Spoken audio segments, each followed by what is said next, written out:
Hello and welcome to our very first podcast of Leading Dragons. I'm Deborah Abbott and I'm honoured to welcome the wonderful Samie Al-Achrafi. Samie, welcome. Thank you for having me to your first show of Leading Dragons. It's a great pleasure and I'm very excited to have you today as my very first guest and dragon. So from here, Samie, I think we'll just dive in because when I managed to take a week off in this summer, I picked up a book. And why did I pick that one when I've got like 5 other books on the go? And I read it from cover to cover in just the space of a few days. And this is your book. And really, again, once more, congratulations on the publication of your very first book. So this is it here, hashtag time for humanity. So Samie, let's just start, let's just dive in. So my first question to you, why this title? Well, I did a TED Talk in 2019 called Why Business Needs Our Humanity. And after that, Deborah, I was really honored by the people who reached out to share. Some were of stories where companies are living and breathing ethical excellence, and other stories were sadly around how humanity was being stripped in toxic workplaces. And so I kept those stories close to my heart as I continued to do my work. And then in 2020, with everything that's been happening, I decided it's time. And so the hashtag Time for Humanity was initially created not as a movement, but rather as a growing community of people who are recognizing that there are different possibilities for us as we go about our individual and collective awakening. So it started as a hashtag, and across 2020, it ended up being the book that you've just shown us. Wow, and there's obviously all this resonates. You talked about collective intelligence and also our individual contribution and the urgency to change now. And this is one of the many things that we share. And that urgency I felt when we met. So we only met twice, is that right? So we met once, twice in 2 different countries. So we first met when I went onto a corporate university course that you were facilitating in London. And that was back in 2018. And then we met again in St. Gallen, in the German-speaking part of Switzerland. And we met again. So we met only twice. But you, Samie, there's something about you. There's something that emanates from you. You have this magnetic aura. And whilst we might not be, directly engaging with each other, I could just feel our connection. And like I said, we've only met twice. And I always felt that you were a special and unique soul. I don't know how you feel about that. Well, thank you. I feel likewise. When I walked past you in London, I sensed this energetic connection. I remember turning and just coming to sit next to you and having a quick coaching conversation before you went up on stage to do your bit, which was kind of a culmination of that corporate training program. And then when you came to see me speak in Switzerland, it was such an honor just to know that you were in the audience. And then I remember we were having dinner with over 100 change makers, incredible graduates and postgraduates at the University of St. Gallen. And you were at a different table, and yet I still very much felt you in my field. I remember there being a moment in the dinner where I was like, oh, Deborah's here. And not having the need to come and sit next to you, and yet knowing that you were very much there for me, and you were doing your wonderful thing with these inspiring young leaders. So here we are. This is our 3rd meeting, I guess, albeit by Zoom. Yes. And we bring that word up more and more, which is connection. And why did I go ahead and start this podcast series of Leading Dragons? And it brings together that sense of urgency and my burnout that I had last year, thinking, oh my gosh, I can't believe that corporations today are still, still so diseased with toxic culture. And when I went to see my GP in November last year, finally, because I'm like recognized as somebody who's resilient with no bounds, and I sat down in front of him. He said to me, "Do you know that 1/3 of managerial staff in Switzerland are on antidepressants?" And I thought, Gosh. you know what, that is just not okay. And what's it like for the rest of the world? So there's this, despite the work that we've been doing, I've been a leadership facilitator for 10 years, working on accompanying others, senior managers, CEOs, executive committees, in disrupting their organizational culture, and to enable their employees individually and collectively to connect.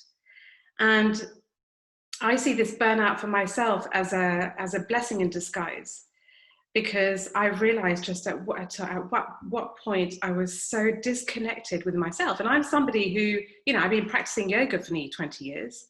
I live, I thought, a fairly purposeful life, what I put in my mouth, being physically active, the conversations that I have with my work, I put really my heart and soul into it. And then when the burnout hit, I just realized, wow, it was like a slap in the face. I just realized that I was really disconnected from my inner self. And so this podcast, listeners as well, particularly, it's really not only a think tank.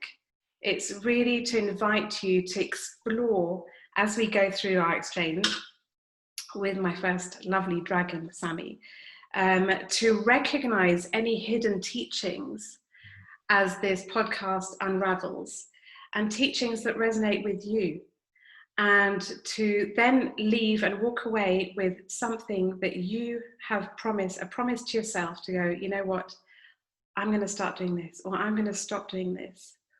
And it could be a big action, or it could be a tiny action, whatever it is. Okay, Samie, I think that was kind of like the introduction on the back end of the first question.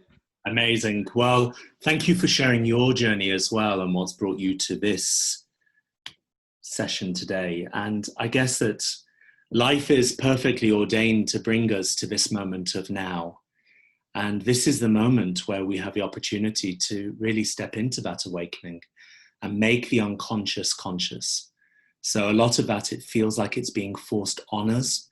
And I think there's an opportunity starting today for us to maybe explore, is there a different possibility?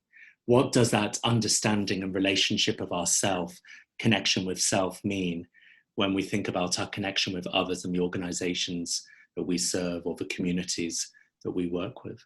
So yeah, I can't wait to get stuck in. Okay. So, so hashtag Time for Humanity. Very early on in the book, you quote a very powerful. Mind you, most of your sentences are so powerful. Like when we talked earlier yesterday. In that, gosh, it's like you can elaborate on this sentence, and you're moving on straight on to the next, and they're so rich. You write, organizations do not transform. People do. So what does that mean? And how can we, this is the how. So I think more and more people are waking up and realizing, do you know what, these styles of leadership, these ways of running organizations are becoming more and more obsolete, especially in this time of high uncertainty and crisis. So how can people start transforming organizations, given that so many, especially big bulky ones, are so hierarchical, there's so many governance levels, and it is a very highly political environment? Well, I had been speaking for years about the need for cultural change and transformation, until I realized, Deborah, that the only thing that exists is a shift in individual behavior. And if I make a choice to shift something in my behavior, then very quickly it will create new norms, particularly for not the company, but my team, the people immediately who are around me. Because company culture can be quite abstract. So individual behavior shifts norms, which will influence the environment, and that's how you change cultures. What I meant in the sentence, organizations do not transform, people do, is an organization is a piece of paper that is signed by some very important people. In that sense, it's a concept. So companies don't really have values, people do. It's not really that business needs more humanity. This is the uncomfortable truth. It's that we need to bring and express and feel our humanity in order then for that to be experienced in the construct of work. And for me, it's about integrating our various parts and becoming whole. I think of the emotional, social, professional, physical aspects of our growth. Are we able to bring some consciousness around those? Or focusing more on forming habits rather than achieving goals, which I talk about in the book, can be quite dangerous with the dopamine release of task achievement, which sometimes stops us, particularly in organizational cultures that prioritize growth almost at any cost. It can stop us from being more mindful and contemplative. And we know that busyness is the dis-ease.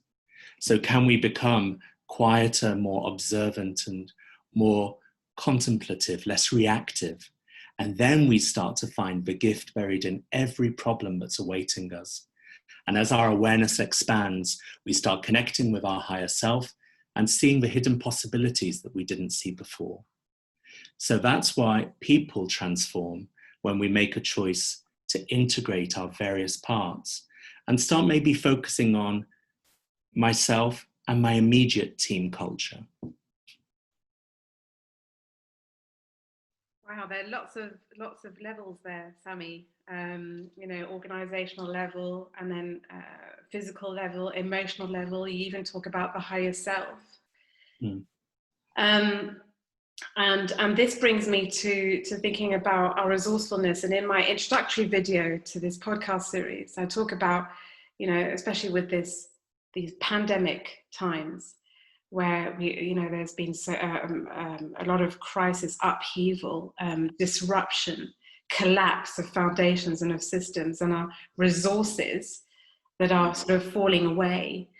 And so you are inviting each one of us to go, well, what's left? If you don't have your resources, you've got your resourcefulness. And so where do you find your resourcefulness? Well, you find it within. And this is just giving me goosebumps, just thinking about that and thinking, gosh, going inside. It's not an easy task.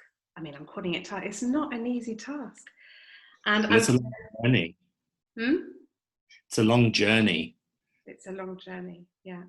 And I think, sorry, yeah. I think of Campbell's hero's journey, and eventually there is the dragon to slay, and the dragon in mythology represents the ego.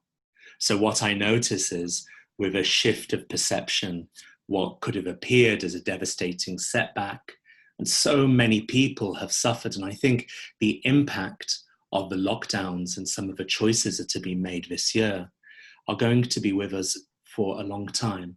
So I love your sentence around, so what do we have? We have resourcefulness. And that can clear our way for rebirth and transformation. From the soul's perspective, there's no such thing as success or failure. All there is the present moment. And the present moment, I say, it's the most important moment of your life, because now it's filled with infinite possibilities. Because yesterday is past and tomorrow isn't here. And I was sharing that with my daughter when we went for a big walk in the forest last weekend. And I said, Sana, just be in the moment, be in the present. You know, the present. She says, Mummy, you mean like a gift? I said, yeah, it's a gift. like you say, Wow. infinite opportunities and possibilities now. Hence the power of now by Eckhart Tolle, who talks about that. And that is really shifting our hardwiring around that, because since we're little, we're taught, oh yeah, prepare for a test when you're at school, prepare, get ready, revise for your test tomorrow. And I see my son, lying in bed with his eyes wide open because and I say, what are you thinking? Oh, I'm thinking about the test tomorrow. Or we say that we go through exams 3 times: before, during, and after. And after, you're thinking, oh my God, how did I answer this question? And I wish I had done something differently. Yeah. exactly. And so going back to this resourcefulness and this inner light, and if we were, so tapping into this, our inner wisdom in the end, that would enable us as employees and as workers, whether we're employees, whether we're entrepreneurs, whether we're leading ourselves, whether we're leading teams, to move into a spot of, like you said, infinite opportunities, so creative thinking and innovative solutions, and even more profoundly, changing our belief systems. That's Or being open to changing your belief systems and recognizing that certain things have brought us to this moment, which I think most people can acknowledge is a moment of dysfunction.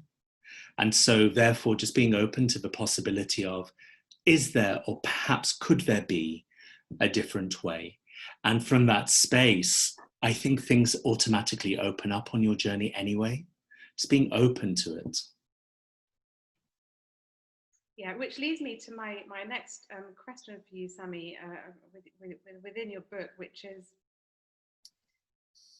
what is, do you think today, the biggest challenge or the biggest crisis that companies face? Wow. Well, I think the biggest crisis today is the lack of engagement. And I know that the statistics are controversial. So there are many out there. Let me cite Gallup. And even though it's a global study, they've been tracking employee engagement since the beginning of the century and suggest that it's been changing, but the number of people who are disengaged at work, I think, is a huge crisis.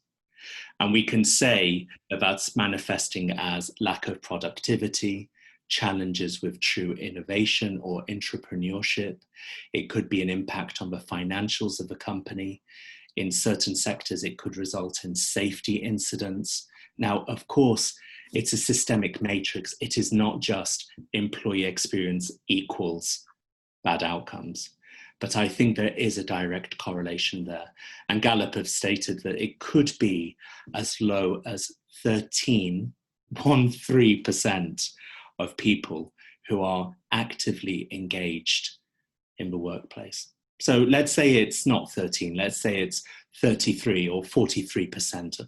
For me, that's still a travesty because life is short. And I believe that work is a good thing. We all have a need to contribute to something that is higher than us. We all hold beliefs around what it is to be a resourceful and productive citizen and to contribute to the betterment of other people's lives. And I think that that is the next crisis, because during COVID-19, employees will have been forming beliefs, whether spoken or unspoken. They would have been thinking, am I integral to this team? Or am I dispensable? Am I valued or am I just a number? Am I connected to a bigger purpose or am I doing something that is meaningless? And there is a sentence that we shared in London as saying, people only care how much you know when they know how much you care. And I watched in the initial February, March 2020, the initial impact of COVID-19 was being experienced in different geographies. And I noticed that some companies laid off a lot of their people like that. Companies that are well known to call their employees part of the family. And when the UK furlough scheme was introduced a few days later, those employees were brought back and then furloughed.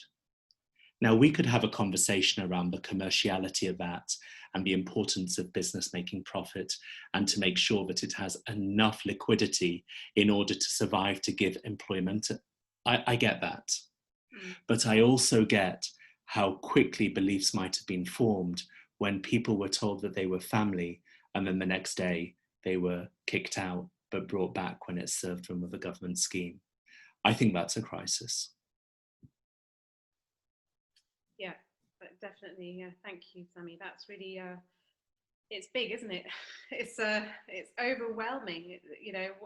And it brings me to you know, going back to the earlier the previous question around awakening, and that so many companies, you said companies don't have values, people do, and yet they still have on their websites, they've got, you know, vision, mission, you know, values, and more on the outside, on the surface, are encouraging employees to speak up.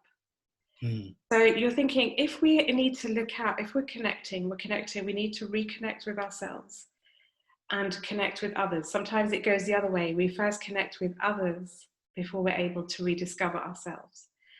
And then if there's this care, you know, about caring, looking out for one another, by definition, we would need to stand up because there is so much unfairness that happens. There's so much toxicity and opaque management decisions in companies across the world, big or small, across the sectors and the industries. What needs to happen for people to stand up and to speak up within a given organization? Well, to have courage when you need to take a salary because you are supporting people is really tough. I think it's too easy for me to say, be a truth to power, speak up. Even though that is my message, I want to caveat it with, I know that there is a lot at stake. My sense, Deborah, is there is a disconnect in companies today where it's almost as if I check out my humanity when I swipe the access card to enter the work building.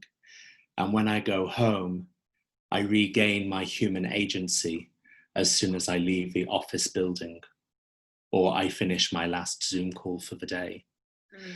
So there is something around, how do I start bringing more of my humanity, even though I know there are problems associated with the leadership and management and group and the regional, I get that.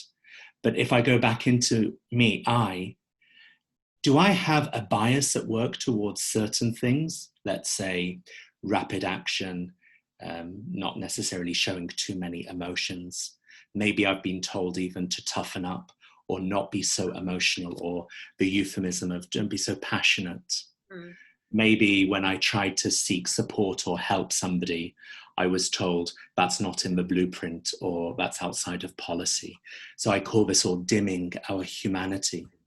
And then when you see Samie at home, I'm playing with my cat, or when I put on my pajamas, maybe too much information, but Samie with the cat, Samie at, I guess, the community hub seems slightly different. And I wonder, as well as trying to put in some systemic fixes to make organizations evolve, particularly as a result of what's happened with COVID-19, you know, the opportunity is definitely there. People are listening now. I go back to, where is the opportunity for me to bring more of my characteristics, traits, so that I just become Samie in and out of work? Yeah, and this brings me to think about how, you know, so that when we start reconnecting with ourselves, and when we start expressing our resourcefulness, we start realizing that, wow, you know, I mean, I can speak for myself. I've just realized how many layers I've been carrying around, and where I'm going to have to start peeling them back and shaking them off, one, and then you go, Yes. oh no, there's another one, and there's another one, and this one's really heavy, and I thought I had shed it, but it came back, so I can't get rid of it. And that's the cover of the book. If you were to hold up the cover, it's the layers with our beautiful light inside, bringing the heart and mind connection, that long journey of 20 inches, maybe the longest journey we'll go on. And then on the reverse, you will see it's meant to be me. Ta-da! Yeah. And my journey, very similar to yours, Deborah, was stripping off the layers that I'd acquired in order to fit in and to conform, to be seen and validated and to appear relevant. And because I think many of us have imposter syndrome, acquiring even more layers so that I look credible. And what's the best way for me to appear credible? To be rational and intellectual rather than appealing to my finer humane nature or my emotional self. And have you noticed on most leadership programs, we are teaching these characteristics that are around deep listening, empathy, compassion, how to be more flexible, patient, and collaborate. And yet, when we go back to work, those things aren't truly valued, and therefore they don't stick. What's valued often in corporations and organizational systems is, as we said, a bias to action, growth, delivery. And that's because we've been living in a world up till now of shareholder primacy. The good news is, I do believe that there is a shift. The last couple of years, I've been noticing it. The lexicon of leaders is shifting. There is more awareness in corporations, but corporations are made up of people, and the people are now awakening. We're saying you have to change. And if we do, they will change. It's really as simple as that. Even as a consumer, I'm able to vote with my wallet, and I'll put my dollars moving forward with companies who do live their values, that are not just espoused or mentioned in induction trainings or perhaps in marketing materials. I am going to put my dollar where I see that they're doing more for the communities that gave them life in the first place. Mm-hmm. Yeah. And that brings so much hope, and brings me to the next question, Samie, because in your book you really invite, and as you're saying, there's a rise more and more now of ethical and sustainable companies. Now, let's go back to the definition, the conservative definition of what a company is. It's profit making. It's what we call like the bottom line. It's it's shareholder value. Mm-hmm. What conversations around the table need to happen to see that shift take place? It's a great question, because when you said conversations, something bubbled up in my mind to say, no, it's action. But of course, step one is awareness. And with knowledge comes accountability and responsibility.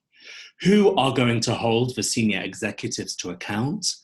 Well, if it's a listed company, it's going to be the shareholders. And we're seeing financial collapses around the world. So what better time than now to say, let's create something, or should I say co-create something, where companies and governments and leaders in civil society, they get even better at connecting with, as I said before, the communities that they serve. You know, business can no longer be a bystander in the community that gave it life in the first place. That legal piece of paper that we said was signed earlier. So I believe on I'm going to say a spiritual level, but I think it's just good leadership practice. It's going to need us to reflect on how do we slow down, and how do we get into deeper listening, levels 3 and level 4 listening that I talk about in the book. But also we reflect a lot on constructs of the past in order to inform what's happening in the present. And I think if you're able to go to those deeper levels of listening, then we will be able to sense what's actualizing future is calling for, what's needed in the emergent future. And that doesn't happen from levels 1 or 2. which doesn't happen with quarterly reporting or constantly catching your tail with metrics. Mm-hmm. Now, when I speak about metrics, I also think we could do a better job of measuring some of this stuff in business as well. Because I think there is still a perception that we, or let me not say that Samie, because I work in culture and values and humanity, but I've contributed to, which is, how do we measure what matters? How do we put some metrics or some outcomes around the current or dominant cultural attributes in a company and how they're going to shift towards a preferred or target or desired culture? But even, I know, yeah, go for it, Deborah. No, but even like, and my question is, what is the definition, or what should be now the definition of success? We're talking about measuring. So what selection criteria do we need to put in place to measure success? And what does success look like today, given that so many leadership paradigms are becoming more and more obsolete, and systems are collapsing?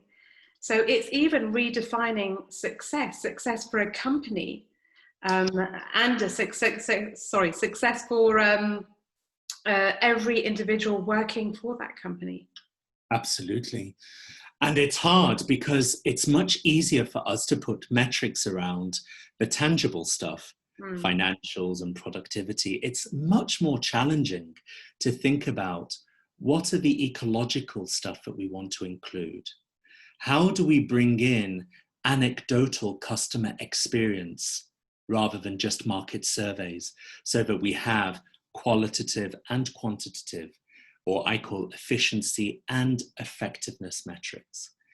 How do we provide various layers of reporting depending on who the audience is that needs to access it? Those meaningful metrics could be analyzed as a trend rather than just a single number or a point in time with supporting PowerPoint slides and a pre-rehearsed narrative. So how the data interacts with these metrics, it's complex. And there is a big body of work that goes behind it, of course.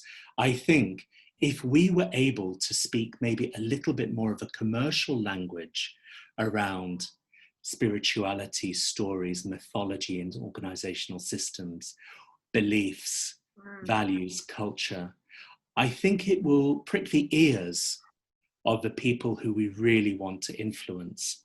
And that's an opportunity where we can transform in order to co-create.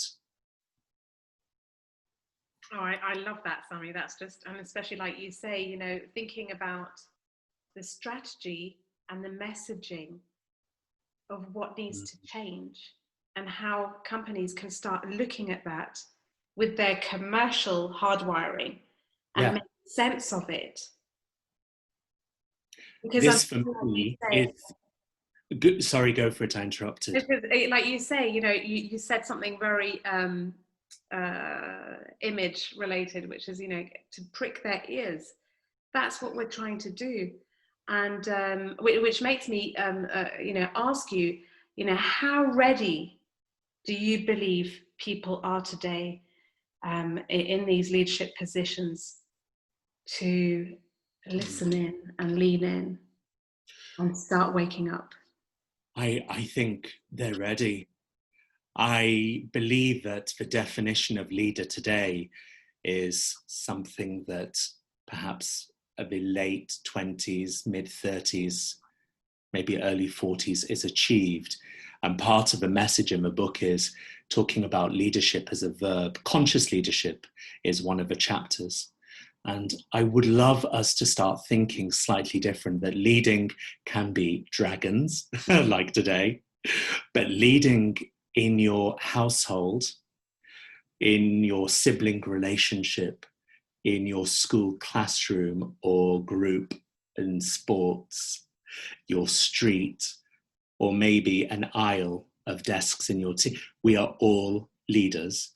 And there is an opportunity for all leaders to demonstrate more conscious leadership.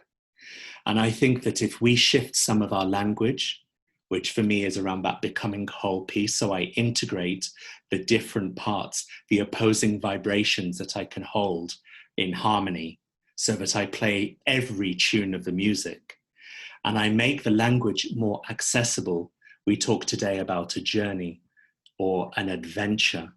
Well, I want to join a journey. I want to be part of an adventure towards something that's even better. But that's going to require the deeper listening to actualize a different future, rather than sitting in the complexities and the real challenges that so many people today are facing. There is still hope. And I think that a couple of years ago, I would have said, what's it going to take to make people wake up? And it turns out that through the tragedy of this year, the hidden gift is it's time. It's time for humanity. It's the book. Time for humanity, yeah. And in your book, Time for Humanity, especially in your third piece, because it's divided into three parts: the unconscious past, the awakening present, and the awakened future. And in the awakened future, and we'll talk about, I compared the reading and the experiencing of reading your book like eating a mango, where you start with peeling back the layers of the beautiful, juicy, meaty fruit that are bright red and bright green. And you start chopping the meat from, and you're letting the knife be guided by the stone, the long, slim stone inside the mango. And once you've eaten the chunky pieces of the unconscious past, then you move into the awakening present, which is the core. I would say that it's what is offered. And then the awakened future, which is your third piece of the book, which is definitely the core. And you bring up Taoism and the Taoist philosophy of life. And this really got my skin tingling when I started reading that piece, because I began discovering Taoism last year at the same time when I had full burnout symptoms. Okay, and I am still today receiving teachings from Taoism, and my teacher talks a lot about release and letting go, and that's so powerful. And it's in order to be able to accept ourselves, we need to release who we thought we were, in order for us to become who we actually are. Exactly. And so peel back the layers and go, yes, I'm getting undressed, I'm taking off bear me. Watch out, world. I love the idea of you on holiday reading the book and having this mango, and I just love the way that you experienced those different layers and the power, as you say, of Taoism to teach us. I call it a chapter, Lessons from the East. There's lessons from everywhere, from all people, but I too have been inspired by Taoism because it talks about the wholeness, not bringing just our narrow professional selves anymore, but inviting a future where people can reclaim their inner wholeness. Talks about self-management and the dealing of the ego, or conquering the dragon, to use your language. And talks about evolutionary purpose, organizations more like organisms. There's so much that Taoism can teach us around innovation not happening by a global or regional head of innovation from the center, but rather, like all organisms, change being affected from the sides, and some sticks and some dies off. But that constant sense of an evolutionary whole, not to mention, I love in Taoism, be like water. Water is such a powerful force, and yet it can also be so still. And of course, that speaks to a day in my life, still moments, and moments where I'm invited to become more forceful. Which I just had that expression pop into my head when you talk about water, which is my element. And culture is to people like water is to fish. And who was it who said that? I can't remember who it was who said that. I think it was David Foster Wallace, and he was speaking at a graduating class at Kenyon College. And yeah, water is to fish what culture is to humans. It's the water we swim in every day. And I love that because it is everything, even though I can't see it.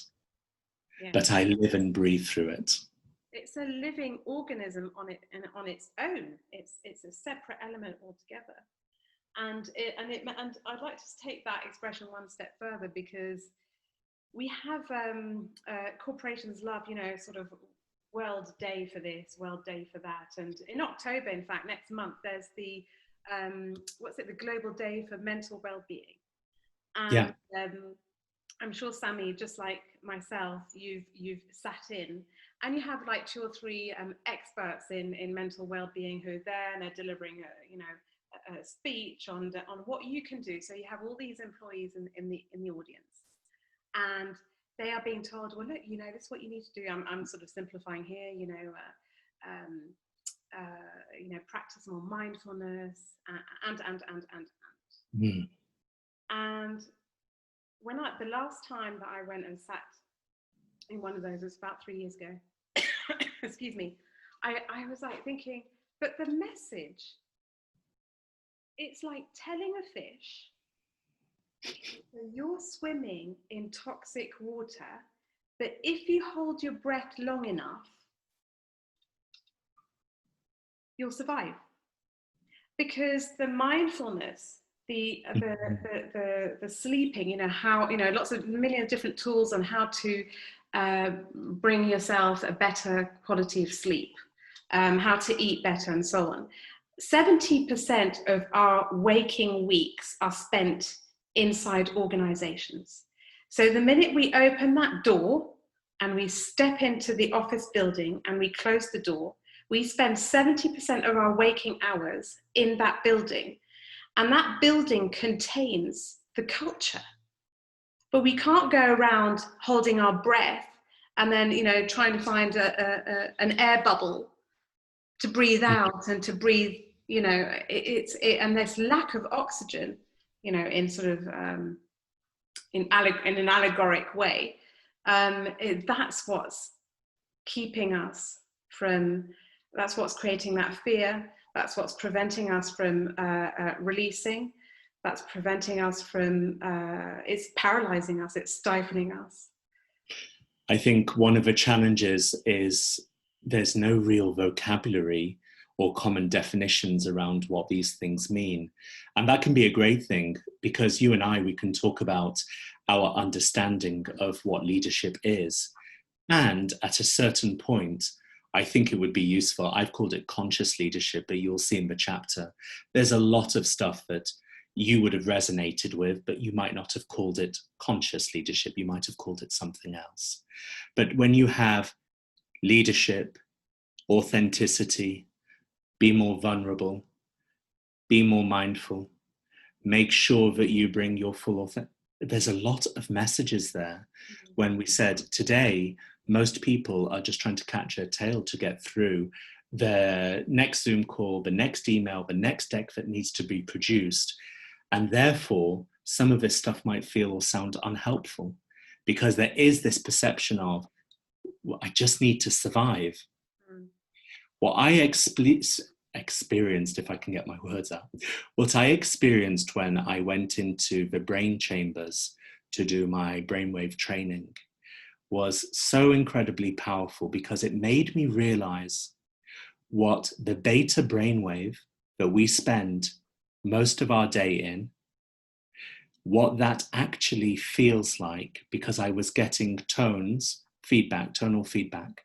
Every time I was operating my brain in a beta brainwave state, I would hear from different points of my brain what that sounded like. So I'm like, oh, so that's what it is. And then when I was invited to choose different brainwave states, like alpha or theta, or sometimes that real deep delta, creativity lies, or in theta, when you open the subconscious, so that envelope between your conscious and subconscious becomes wider, these beautiful states, that felt like it was very productive, because now I know how to access different brainwave states. So even if I'm in a situation that I don't feel that I can be my full resourceful self, I know at the back of my mind, I can make a choice in that moment to go into a different brainwave state, because the training has taught me how to access that. And the learning I have, therefore, is, even though this is really hard and challenging, I have all the answers within me. I wonder where the responsibility of organizations, to close a loop on your observation, is. I wonder how we can shift so that we give people access to that kind of stuff, rather than your 1 or 2 day training or your 1 or 2 speakers who come in. Wouldn't it be great to have brainwave centers? Yes, and wearables, so that I don't always have to go to Bavaria, Victoria, or Sedona in Arizona in order to get there. I can't travel in COVID. So being able to now know my different brainwave states, which I talk about in the book, it's great. And I'm imagining a future where we can have these wearables at home as well, just to get some feedback on our state. Quantum brainwaves. That's it. Well, serendipity apparently comes from Taoism, so there you go. There you go. So, Samie, I think we're looking to wrap up, and I think from here, move on to and focus our attention to the listeners. And with all this wealth of insight, richness of information, and going back to the purpose of this podcast, which is, like we said at the beginning, it's not only a think tank, but it really is to invite every listener to just pause and think, what is it in their circle of influence that you as the listener can start doing as of today? So there have been a lot of messages in the last hour, and some, maybe there's one particularly that's resonated with you, the listener. What is it? Or perhaps you've discovered a hidden teaching. So whilst you ponder on that, Samie, what is, as an employee, let's say as an employee today, who's still working in the company and working from home typically, perhaps pops in and out the office. What is the one action that you could perhaps suggest, or perhaps an insight that you would like the listener to take away today? The power question. Well, Deborah, and thank you to all of your viewers, listeners. As the world searches for more leadership, I think we can ask ourselves, how do I show up as a leader in my life, in my community, and how do I express and therefore feel my humanity in every action that I take? What we discussed today, we keep landing back on. The first step is to look at ourselves. So my question becomes, who will you choose to express your humanity to today? I have these little bracelets, and it says on it, #Time for Humanity, but it says, I just want to express my gratitude for you showing up with your humanity in this interaction. And I've given these to various people around the world, and we keep them in our pockets, wallets, cars, and every time we see somebody who expresses their humanity, we just give that to them. And then we walk away. There's no picture, it's just, I'd love to give you this. I saw it the other day at an ATM where a lady didn't speak the national language, and somebody put down their shopping and stood next to the person.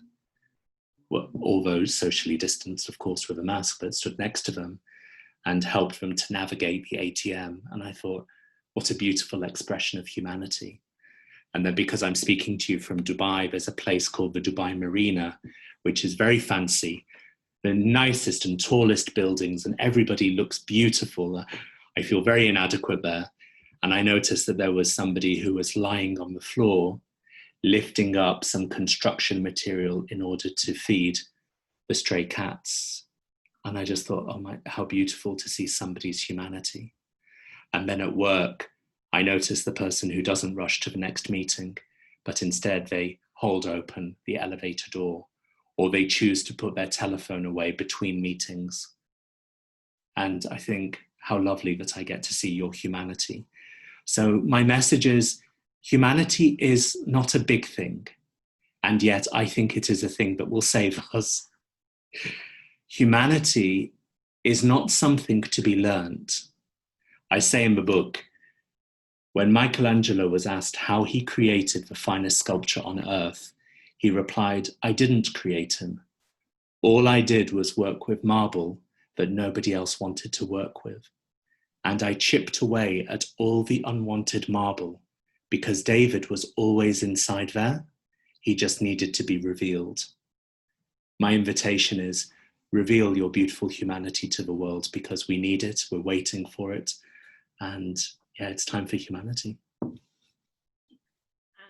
Samie, as you spoke those wise words, those beautiful words, and you sent that beautiful message, I could just see that light and the humanity that's emanating from you, from your eyes and from your face. So, wow, thank you very much. It was really honourable. It was emotional. Yes, yes. No, there's a lot of work to do, and I'm so glad that you're my first dragon. I'm so honoured, and I really would like us to create this community, because the whole point of this podcast series is not about me. It's about the message, and our message, our combined, our co-created message of today and of future dragons, and to really lead fearlessly and to work from a place of love like you so beautifully described. So thank you, Samie. Thank you, Deborah, for creating this platform, for your trust having me as the first dragon, and for any leader who's inspired to join this growing movement. Please use the hashtag, please read the book, or if you don't want to spend that much time, maybe the TED Talk or whatever works for you to be the catalyst for us to see and experience more of you. I'm very grateful, Deborah, that you've given a platform for all these leaders. Thank you. Thank you, Samie. Have a great day.